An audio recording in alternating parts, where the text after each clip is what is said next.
Voilà, donc je vais essayer de parler brièvement donc, des nouveaux risques et des nouveaux outils liés à ces nouveaux systèmes alimentaires. Alors, tout d'abord, les nouveaux risques. Alors, déjà, entre risques alimentaires et nouveaux systèmes, donc juste un bref rappel sur ce qu'est un risque. Donc, c'est une probabilité de conséquences néfastes consécutives à l'exposition à un danger. Bon, c'est une définition un peu raccourcie pour les besoins de l'exposer. Donc, dans le cadre de nouveaux risques alimentaires, on peut éventuellement supposer qu'il pourrait y avoir de nouveaux dangers, mais à mon avis, ce sera très marginal. Bon, j'essaierai de donner un petit exemple de nouveaux dangers possibles qui pourraient peut-être arriver. Mais dans la plupart des cas, je pense qu'il faut surtout raisonner sur des dangers déjà existants, bien connus, bien définis, et surtout des nouvelles conditions pour l'exposition à ces dangers déjà bien connus. Une autre notion qu'il faut bien intégrer, c'est la notion de risque qui est normalement calculée pour toute la population concernée, donc dans notre cas par exemple la population de consommateurs français. Et ce risque, il est fonction du risque par portion, donc qui dépend des conditions de la nature de la matière première, des conditions de transformation, conservation, mais est multiplié par la consommation. Donc ça c'est très important quand on parle de nouveaux systèmes qui vont influencer les échelles de production et de consommation des produits. Alors ensuite, quel périmètre de ces systèmes alimentaires faut-il considérer pour bien apprécier le risque?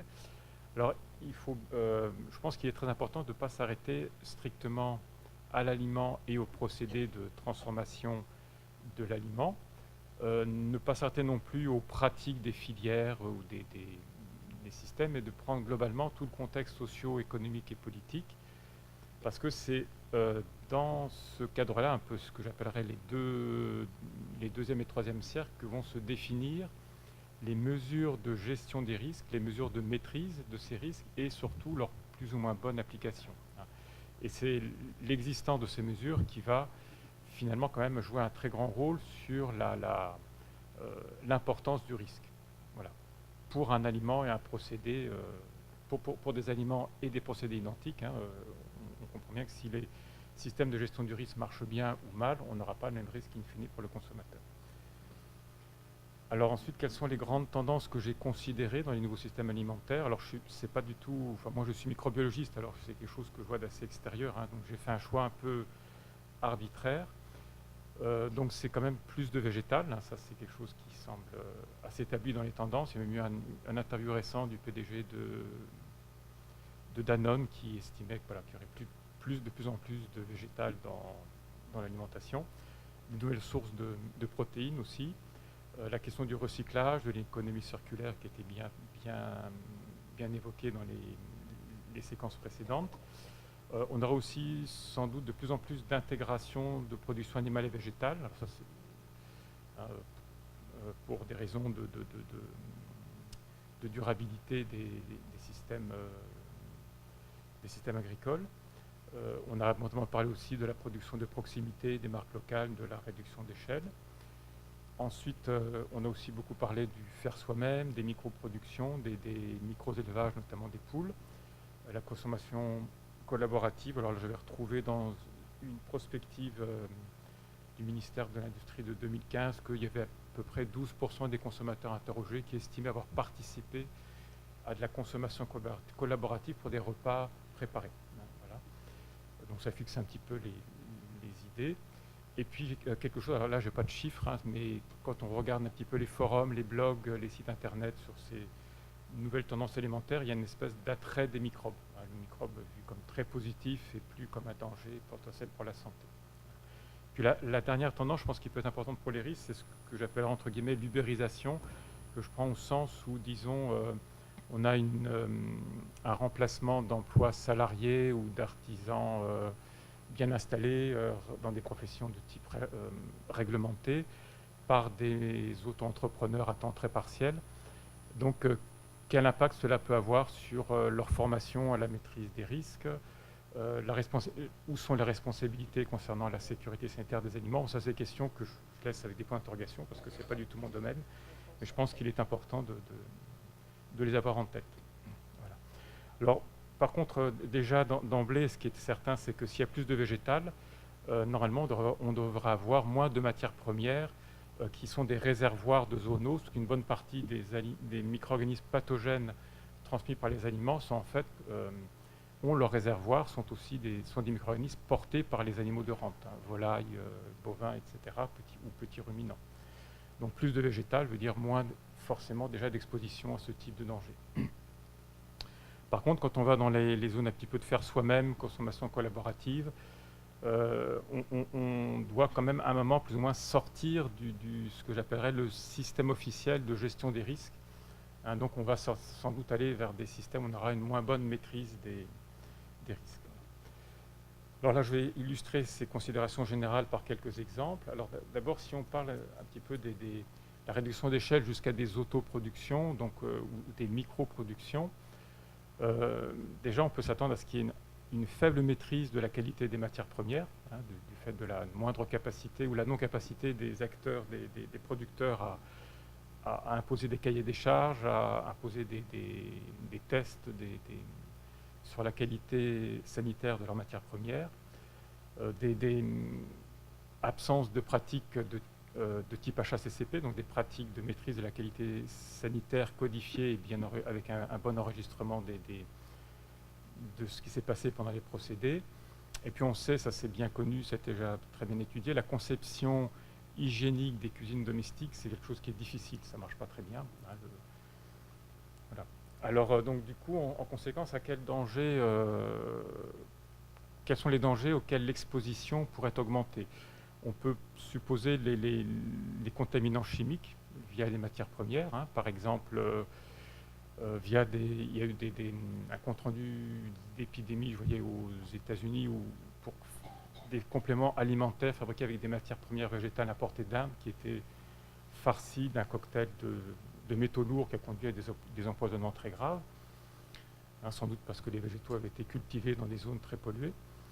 Dans le cas des zoonoses, les œufs d'autoconsommation ne sont pas concernés par les plans de réduction des salmonelloses en Europe, hein, ça ne concerne que des élevages au-delà d'un certain seuil. Et puis surtout, je pense, les dangers liés aux procédés, c'est-à-dire les dangers qui sont normalement maîtrisés par une bonne pratique des procédés, bonne maîtrise des procédés. Typiquement, c'est le botulisme. Hein. Le botulisme, par exemple, 80-90% des épidémies de botulisme en France, qui sont fort heureusement très rares, sont causées par des productions maison ou micro-artisanales. Et ensuite, les dangers liés aux contaminations croisées du fait de la difficulté d'avoir une conception vraiment hygiénique des cuisines domestiques. Donc ça, c'est typiquement des bactéries comme Campylobacter ou Salmonellose, hein, qui sont des bactéries fréquemment transmises de la manipulation d'un morceau de viande crue vers d'autres aliments qui, eux, ne seront pas cuits ensuite.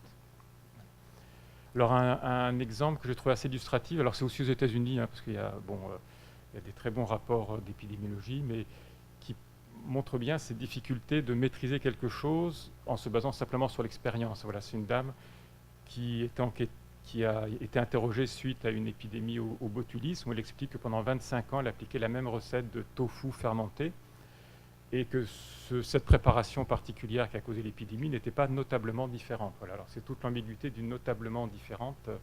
Est-ce que c'était vraiment comme d'habitude? Donc, auquel cas le procédé n'était pas efficace pour prévenir le botulisme, ou est-ce qu'il y avait une petite imperfection qui a rendu le procédé non sûr cette fois-ci?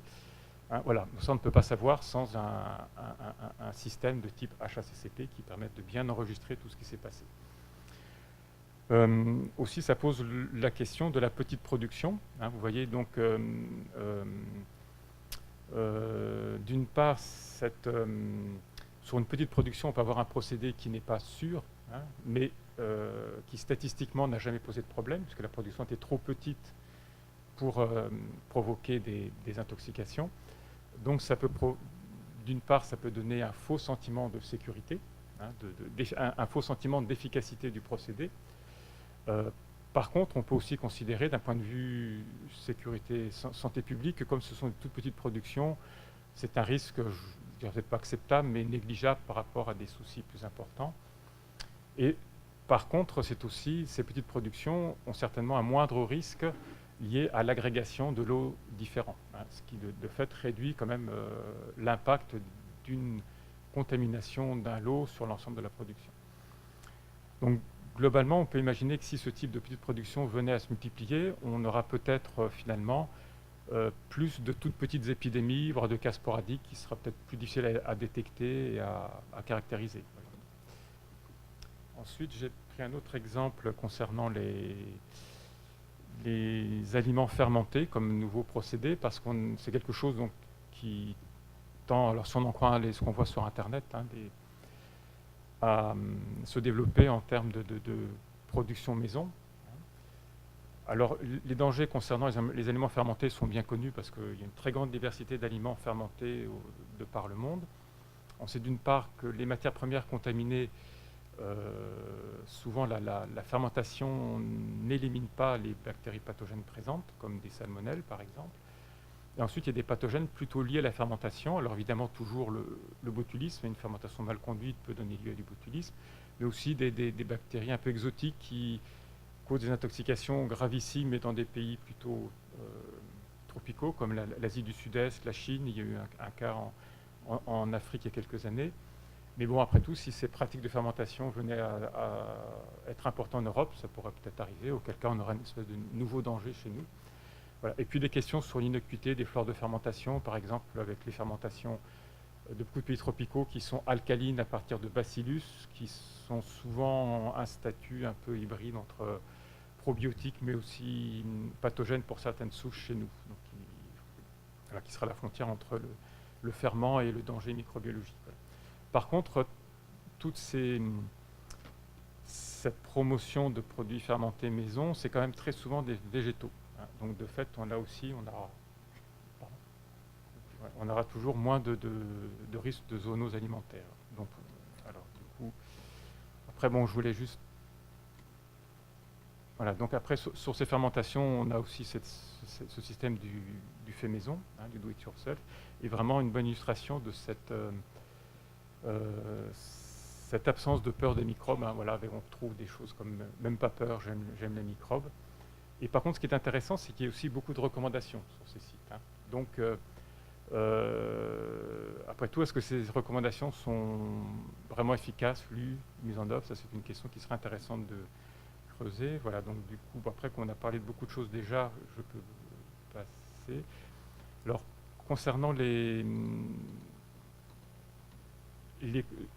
conclusions, donc je voulais surtout insister sur les conséquences de la réduction d'échelle, mais ça on en a pas mal parlé à la séquence précédente.